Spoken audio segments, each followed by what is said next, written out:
Então, bom dia. Bom dia. Antes de mais nada, vamos fechar nossos olhos, cuidar nossas cabeças e acalmar o nosso coração. Senhor Deus e Pai, graças a nós te damos por estarmos aqui, Senhor, mais uma manhã. Abençoa cada um de nós, estamos nas suas mãos, precisamos de Ti. O Seu nome seja exaltado nessa manhã. Fortalece nosso coração, nosso espírito. Possamos aprender um pouquinho mais juntos aquilo que Tu queres, Senhor. Em especial também queremos entregar a cada um dos irmãos que não poderão estar, onde estiverem, se estiverem aproveitando esses dias para descanso, viajando, se estiverem adoentados, toma cada um nas suas mãos. Tu conhece o coração de cada um dos nossos irmãos.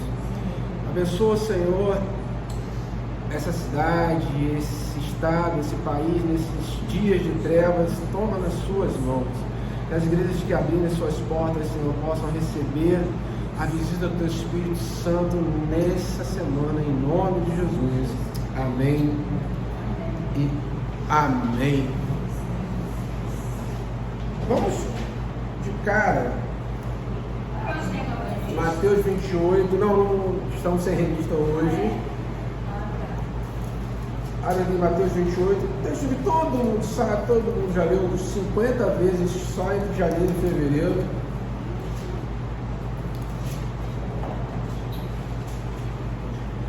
(28, 18). Depois a gente volta nele, mas só para a gente começar com a leitura. Não, se demorar para achar Mateus 28 e 18. Ele fica me suando toda hora de abrir.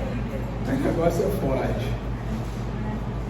25, 28, 18.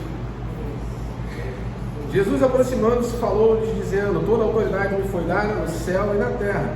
Ide, portanto, fazei discípulos de todas as nações, batizando-os em nome do Pai, e do Filho, e do Espírito Santo, ensinando-os a guardar todas as coisas que vos tenho ordenado, e eis que estou convosco todos os dias, até a consumação do século.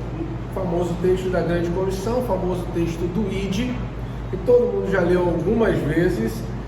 E nós vamos, a próxima revista começa missões o tempo todo, né? A gente vai estar falando uns 3 meses só sobre missões. Vou fazer só uma pequena introdução. Missões, a solução é Jesus, o instrumento é você. E pensa bem, Jesus poderia simplesmente converter todo mundo que ele quisesse instalando o dedo. Alguém impediria ele de fazer tal coisa? Contudo, ele, na sua grandeza, na sua sabedoria, escolheu você, igreja do Senhor, para fazer a missão. Ele te chamou para participar dessa missão. Por isso que a solução é Jesus, mas o instrumento sempre será você. Ele sempre usará homens e mulheres como usou em toda a história. Faça, por favor, Lucas, uma definição. Lucas? Por favor?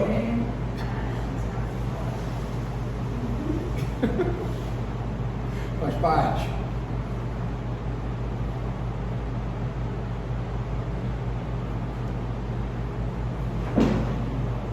Pior que ele passou agora, tudo bonitinho, correu tudo tranquilamente, na hora do trabalho. Faz parte.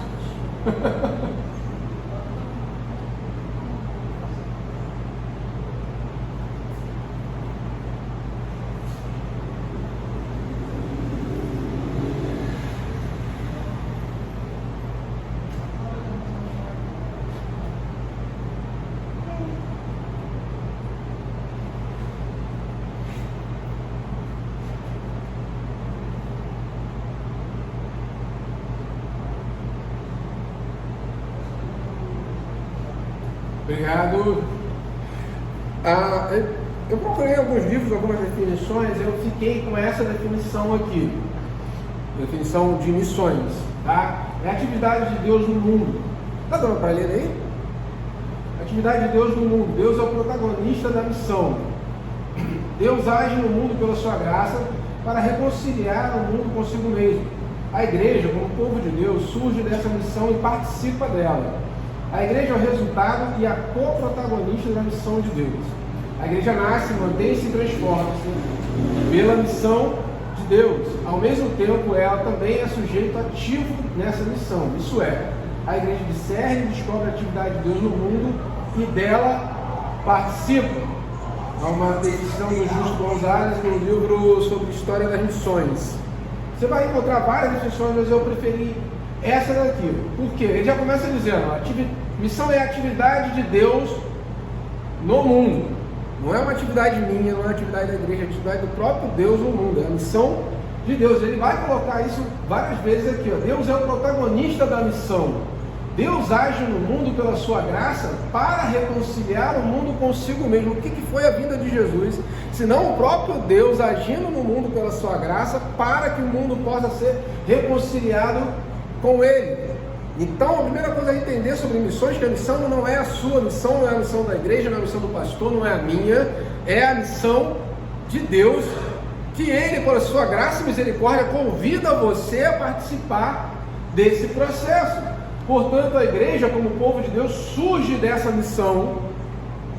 O surgimento da igreja é consequência da missão de Deus através de Jesus Cristo e também participa dessa missão. Então ela recebe a honra de participar da missão. Jesus, aproximando-se, falou, dizendo: toda a autoridade me foi dada nos céus e na terra, e de, portanto, fazer discípulos de todas as nações, batizando em nome do Pai, do Filho e do Espírito Santo.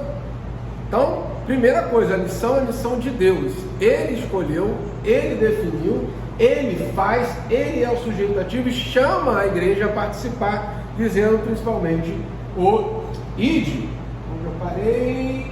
Ao mesmo tempo, a igreja nasce, mantém, se transforma isso pela missão de Deus, e ao mesmo tempo ela também é sujeito ativo nessa missão. Isso é, a igreja discerne e descobre a atividade de Deus no mundo e dela participa.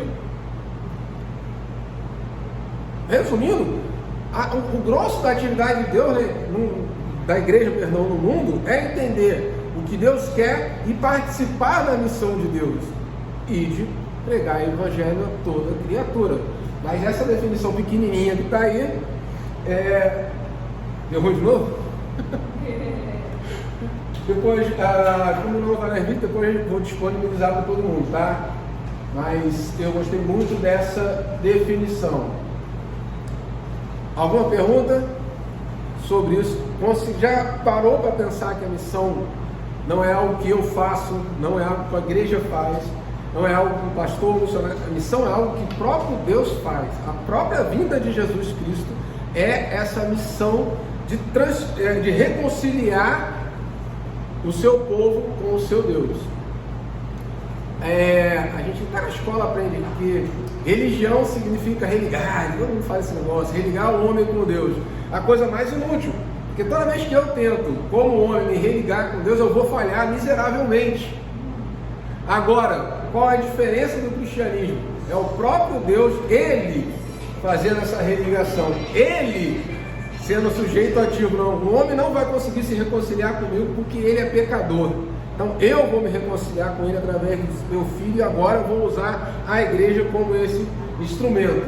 Isso faz com que a gente veja a missão de uma forma completamente diferente. Não é algo que o outro faça, não é algo que alguma instituição vai fazer, é algo que o próprio Deus faz e te chama para participar. Pode passar, por favor. 2 Coríntios 5, do 18 ao 20. Depois você marca na tua Bíblia. Ora, tudo provém de Deus, que nos reconciliou consigo mesmo por meio de Cristo. Veja a missão de Deus.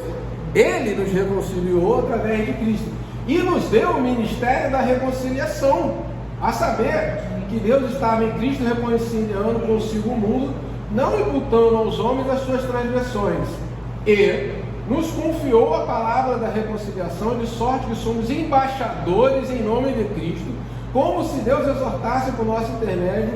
Em nome de Cristo, pois, rogamos que vos reconcilieis com Deus. Veja que Paulo está falando a mesma coisa que o Júlio falou ali. É a missão de Deus. Ele reconcilia, Ele nos reconciliou consigo mesmo por Cristo e nos deu, a nós, igreja, o ministério da reconciliação, e nos confiou a palavra da reconciliação, de sorte que somos embaixadores em nome de Cristo. O que é ser embaixador? Você vai pegar o teu visto agora para ir para a Disney, você vai na embaixada dos Estados Unidos, que representa aquele país, representa aquele estado aqui no Brasil. Então você é embaixador de Cristo nessa terra. Ora, se Deus reconciliou o mundo através de Cristo pelo seu ministério, diz que você é o embaixador dele, a missão é de Deus e a missão é sua. De sorte que somos embaixadores em nome de Cristo, como se Deus exortasse por nosso intermédio. O mundo vai conhecer a palavra de Deus por seu intermédio. Não tem outra chance. De novo, se Deus quisesse converter todo mundo no estado de Deus do Thanos, Ele faria. Na sua imensa misericórdia e sabedoria, Ele disse: não, a igreja vai participar ativamente dessa missão. Exortasse por nosso intermédio, em nome de Cristo, pois rogamos que vos reconcilieis com Deus. Então, ide entendendo isso aqui. A missão não é minha, a missão não é da igreja, a missão não é do pastor, a missão não é do Portas Abertas, a missão é do próprio Deus que chamou a igreja a participar dela. E a igreja, que são vocês, que somos nós, somos embaixadores de Cristo. A próxima, por favor, Lucas. Sim, aí o texto que nós lemos da grande comissão, Jesus aproximando, falou e dizendo: toda a autoridade foi dada no céu e na terra. Ide, portanto, fazer discípulos de todas as nações. Portanto, Jesus aproximou dizendo: toda a autoridade me foi dada. Portanto, ide fazer discípulos de todas as nações, batizando no nome de Jesus, em nome do Pai, do Filho e do Espírito Santo, ensinando a guardar todas as coisas que vos tenho ordenado. E eis que estou convosco todos os dias até a consumação do século. Essa é a grande ordem de Jesus. Veja, se você está preocupado, ou um dia, será que eu estou fazendo a vontade de Deus? Será que eu faço a vontade de Deus? Será que eu estou no centro da vontade de Deus? Toda vez que você tiver essa dúvida, vem nesse texto e lê. Está fazendo isso aqui? Então você está no centro da vontade de Deus. Não está fazendo? Desculpa, você pode estar fazendo o que você quiser. Não é a vontade de Deus. A vontade de Deus, a ordem dele é: ide, portanto, fazer discípulos de todas as nações, batizando, ensinando, pregando, falando. Essa é a vontade de Deus. Que você é embaixador de Cristo na terra. Passa o próximo texto, por favor. Vai estar aí. Ou não. Aí eu queria que você abrisse a Bíblia, por favor. Deixa lá. Só para a gente entender o contexto do que está acontecendo aqui.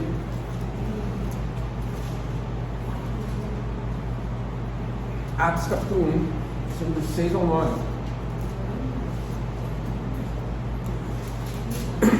Lembrando, pegamos o finalzinho do ministério de Jesus, a parte final, em Mateus 28.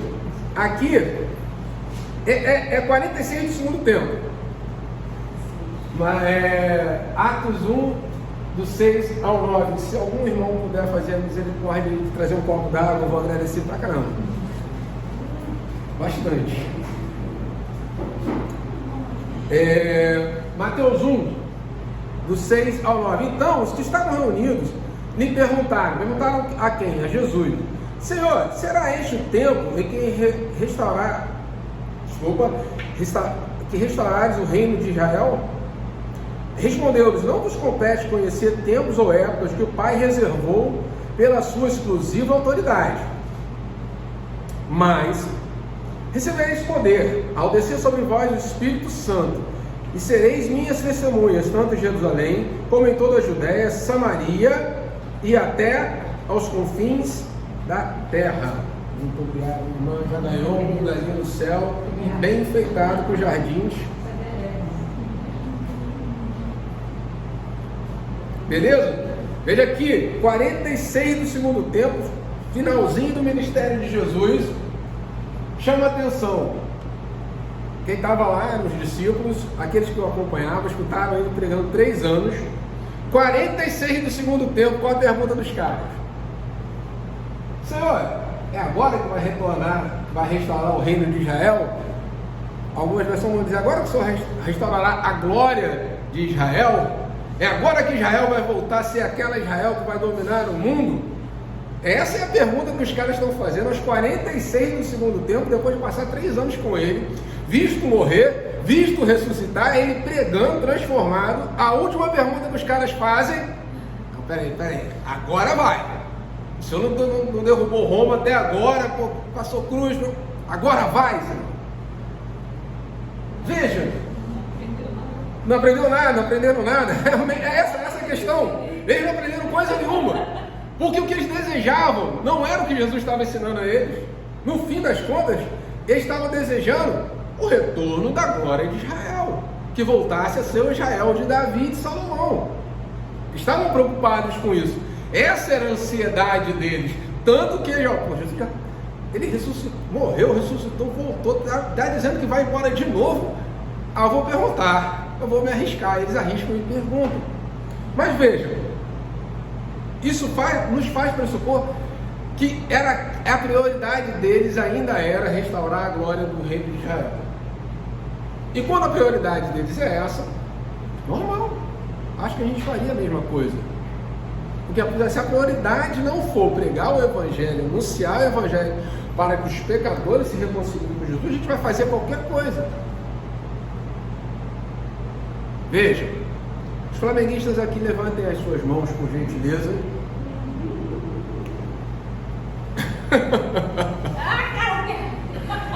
Mas veja, quando nós flamenguistas sabemos que somos felizes, bem-aventurados somos, encontramos um coitado do tricolor, no vascaíno, a gente não prega para ele: para que você está sofrendo, porque a gente sabe que ser flamenguista é melhor, e a gente quer livrá-lo daquela dor.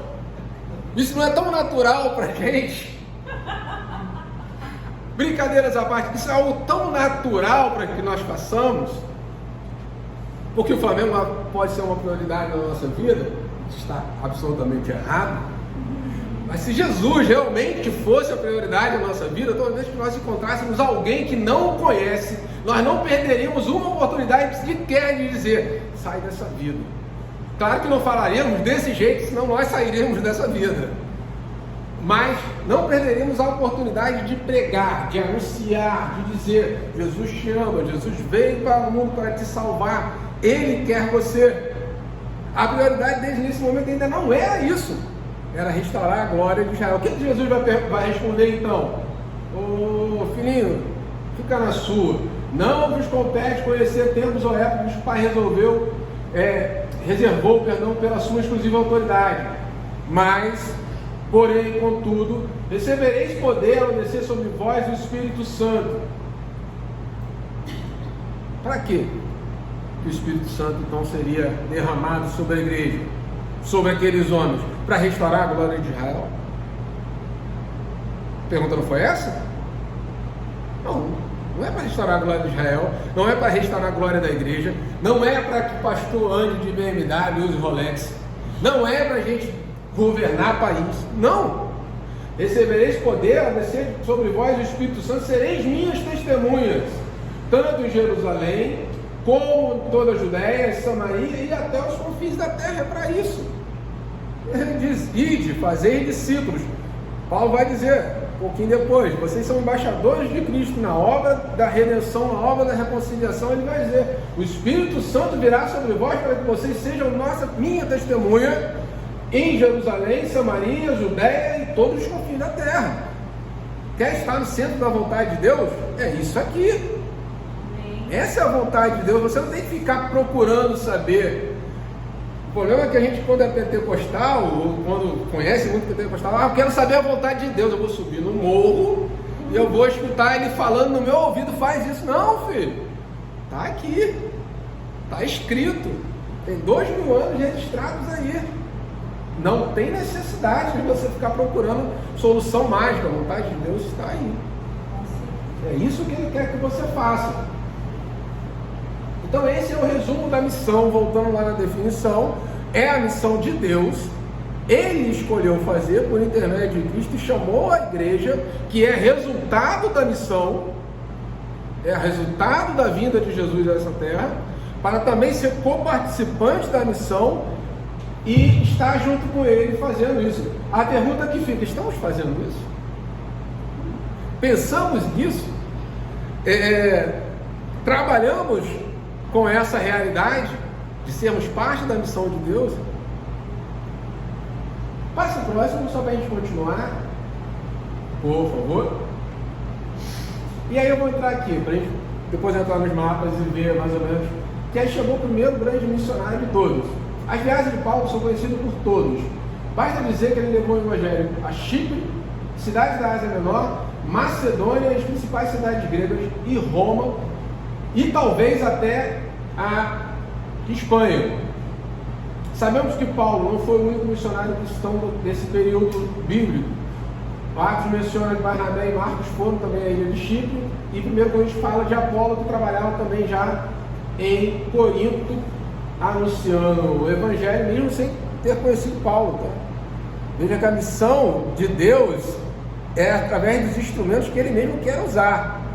Ele não precisa de mim, Ele não precisa de você. Tem uma história que eu ouvi há muitos anos atrás do Lindório, talvez você já tenha escutado isso, que ele, depois de voltar à missão, que ele ficou 10 anos na África, ele resolveu ir para uma tribo, não me lembro o nome, não vou nem tentar lembrar, do Amazonas. Beleza? Ele organizou a expedição, guia, barco, 3 dias de barco, chegou na tribo. Chegou lá dentro do Amazonas, chegou numa tribo. Chegando na tribo, ele está vendo que a tribo está se arrumando para uma festa, né? Um evento, coisa normal de tribo. Ele chega com o tradutor e vai falar com as pessoas da tribo para saber o que estava acontecendo, que festa era aquela. Estou falando do Ronaldo Lindório, o maior nome de missões no Brasil, que já tinha passado 10 anos na África. E ele vai conversar com o pessoal da tribo e a tribo chama: não, por favor, fique conosco que nós vamos fazer um culto agora.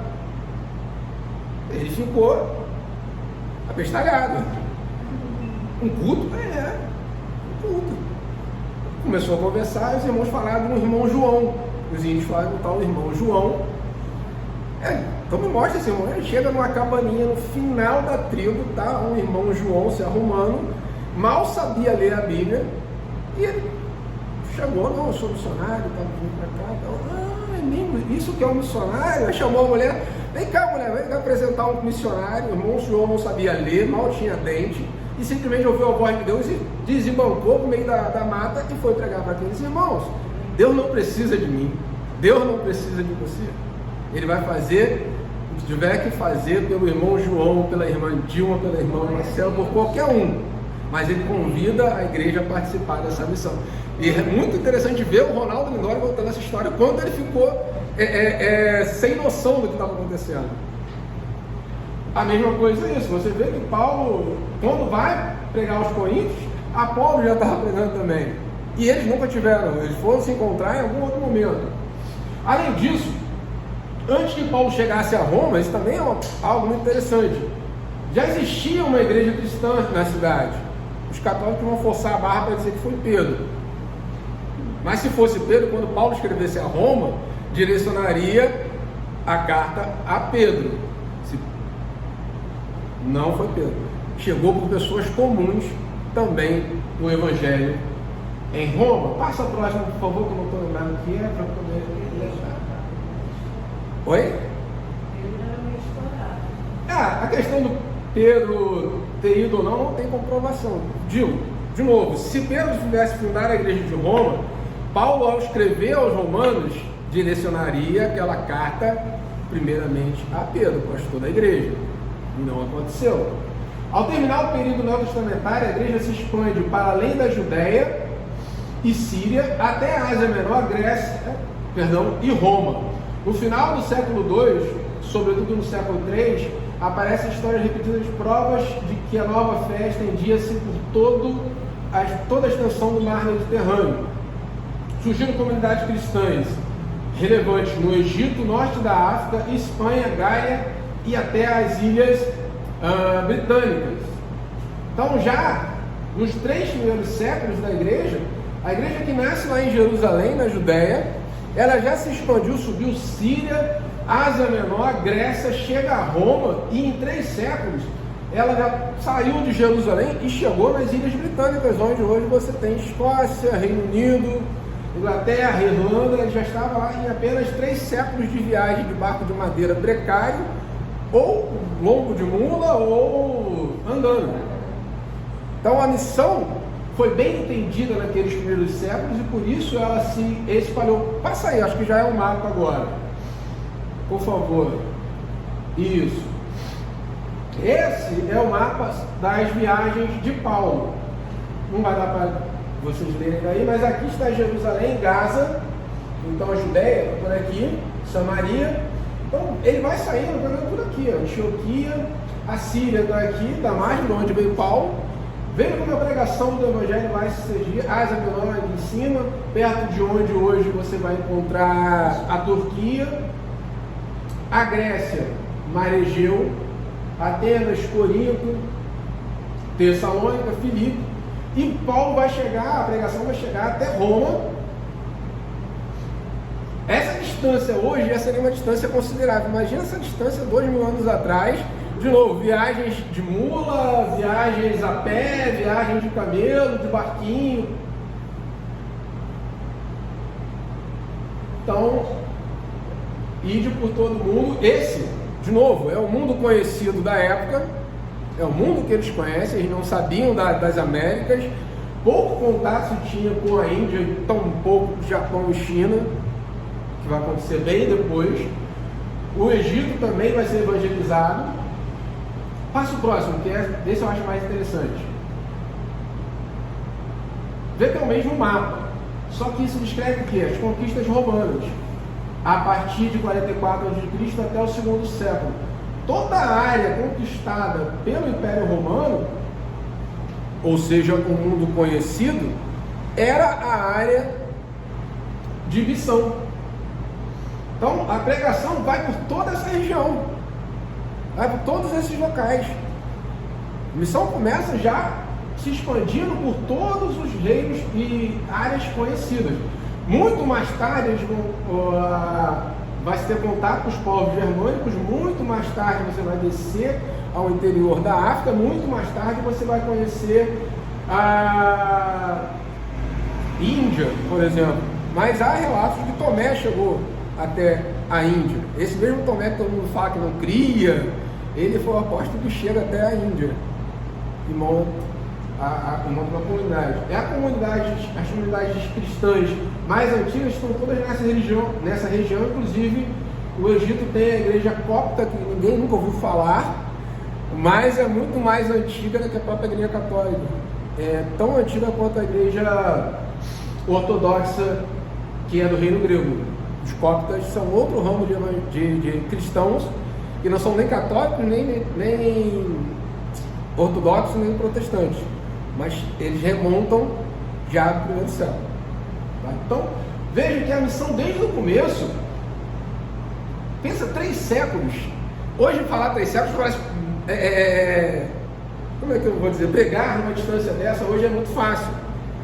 Mas eu estou falando de um tempo que a comunicação era via cartas levadas a cavalo, levadas por barcos, mensageiros, não havia internet, as estradas eram as estradas romanas, que eram de pavimentação de pedra, e os barquinhos eram aqueles barquinhos menores do que as caravelas, bem menores do que a barca de Rio-Niterói, para fazer todas essas viagens. Mas o mais interessante que eu gosto de ver nesse mapa, comparando com aquele, volta no mapa da viagem de Paulo, é que todas as rotas, tanto marítimas quanto terrestres, são rotas criadas pelo Império Romano. Rotas de comércio, rotas para transportar tropas, e nunca foram feitas, pensadas ou imaginadas para pregar o Evangelho. Você acha mesmo que César, pessoal, vai fazer essa estrada aqui, porque de repente vai aparecer um Paulo, vai pregar para todo mundo? Vamos criar uma rota marítima aqui, facilitar, vai ser uma moeda só, válida por todo o reino. Vamos usar uma língua só em todo o império, que facilita a pregação. É isso que César pensou? Não. Mas quem disse que César controla alguma coisa? Quem disse que a ONU controla alguma coisa? Quem disse que o mundo controla alguma coisa? Tudo é missão de Deus. E Ele cria as condições para a pregação. Não quer dizer que será fácil, mas as condições já estão aí. Existem rotas marítimas, existe agora viagem de avião para todos os lugares que você quiser ir, existe internet, você pode pagar tudo em dólar que você precisar, qualquer lugar que você for, você vai usar uma moeda só. Se você falar em igreja, você vai no mundo inteiro falar com todo mundo.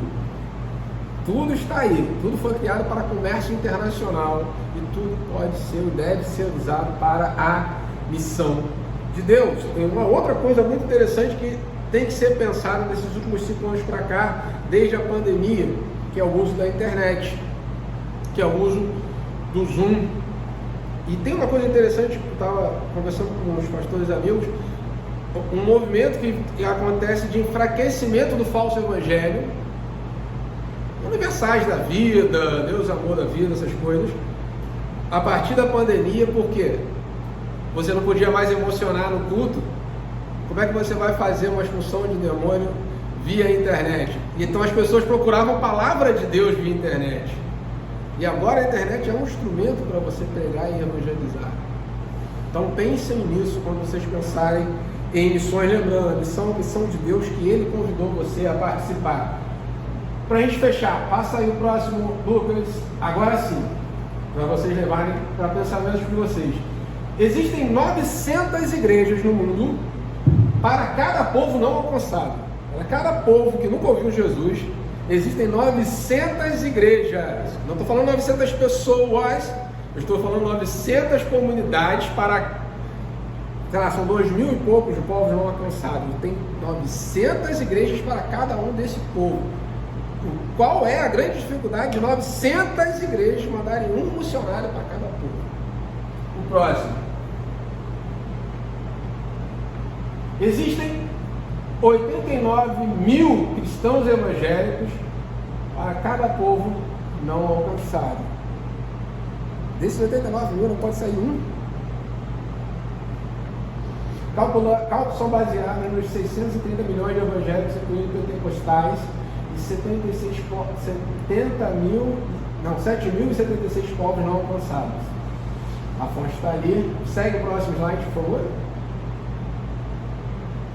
Evangélicos poderiam plantar uma igreja em cada um dos 7.076 povos não alcançados com apenas 0,03% da sua renda. Eu sou de humanas, não sei fazer essas contas, eu peguei pelas fontes, mas se você calcular o número de evangélicos por povo não alcançado, cada um gastasse 0,03%, faz a conta aí de quanto é 0,03% da sua renda hoje. Então, se você gastasse, se cada evangélico gastasse 0,03% da sua renda, seria possível mandar um missionário para cada povo não alcançado na terra. Passo próximo. A igreja dispõe de mais de 3.000 vezes os recursos necessários e 9.000 vezes, mais de 3.000 vezes os recursos humanos necessários e 9.000 vezes os recursos financeiros necessários para contribuir à grande comissão. Então, a igreja cristã, a igreja evangélica no mundo, tem 3.000 vezes o número de recursos humanos, ou seja, de pessoas necessárias para pregar para todos que não ouviram. 3.000 vezes a mais. E 9.000 vezes mais recursos financeiros do que o necessário para pregar a grande comissão. O próximo. 94% dos brasileiros gastam em média R$ 77,30 por mês em café fora de casa. Isso antes do preço do café dar aquela disparada. Mas veja, 94% dos brasileiros eu tenho esse hábito de chegar no trabalho e tomar café na padaria. Muitos têm esse hábito. Então, a média é que o brasileiro gasta R$ 77,30 por mês com café fora de casa. Se essa tendência for seguida pelos evangélicos, nós gastamos 257 vezes mais em café que em projetos para alcançar povos não alcançados. Faça só conta, se você come de besteira fora de casa, esquece o café, o pastel com caldo de cana aqui, o salgadinho na rua. Calcule mais ou menos o que você gasta disso aí no mês. E compare com o que você gasta no mês investindo em missões. É para ficar com vergonha? O problema é que isso é uma tendência. Por quê? Lembra dos discípulos falando? Qual era a prioridade dos discípulos? Vai restaurar a glória de Israel? A nossa prioridade é a missão ou somos nós mesmos? Se a prioridade for a missão, a gente vai pensar muito com o que a gente vai usar o recurso que Deus deu às nossas mãos. Eu não sei se esse é o último, não me lembro. Passa aí, esse é o último, Lucas? Obrigado. O evangélico brasileiro de classe média investe menos de 30 centavos por mês para alcançar povos não alcançados, baseado numa renda de R$ 4.681, presumindo que o evangélico brasileiro segue uma tendência global. Então, em média, se você somar todos os evangélicos brasileiros, o gasto de cada um é de 30 centavos por mês para alcançar povos não alcançados. Cara, é assim que eu participo da missão de Deus, que Ele me deu a honra de participar com Ele. A gente gasta muito mais com uma Coca-Cola na rua do que ajudando. E olha, a nossa igreja ainda é ponto fora da curva, tá? Eu sei que tem muitos irmãos aqui que ajudam missionários, a igreja ajuda, nós somos uma igreja muito pequena, mas a gente já é um ponto bem fora da curva. O problema é que na média da igreja brasileira, missão não tem grande importância. Fato é esse. Você vê grandes igrejas preocupadas com a glória da grande igreja. Você vê grandes pastores preocupados com a glória do grande pastor. Você vê grandes cristãos influentes preocupados com a influência de um grande cristão. E não em ser testemunha de Jesus. Não em ser testemunhas até o confim da terra. Esse é o último, Lucas? Acho que sim, né? Obrigado. Então vamos fechar por aqui. Lembrando daquela definição que a missão é a missão de Deus, que Ele, na sua misericórdia, vos chamou a participar de cada uma dessas etapas da missão, entendendo que somos embaixadores de Cristo nesse mundo para anunciar a palavra de reconciliação. Esquece de estar no centro da vontade de Deus, ide, portanto, e pregai em todos os lugares, em todas as nações. Amém? Então, curve a cabeça, feche seus olhos. Senhor Deus e Pai, graças a nós te damos por estarmos aqui novamente essa manhã. Tudo que foi falado, Senhor, corta o nosso coração, Senhor. Penetra, Senhor, com faca de Deus, que possamos entender qual é a nossa missão, qual é a sua missão, qual é a missão da igreja, em nome de Jesus. Amém e amém.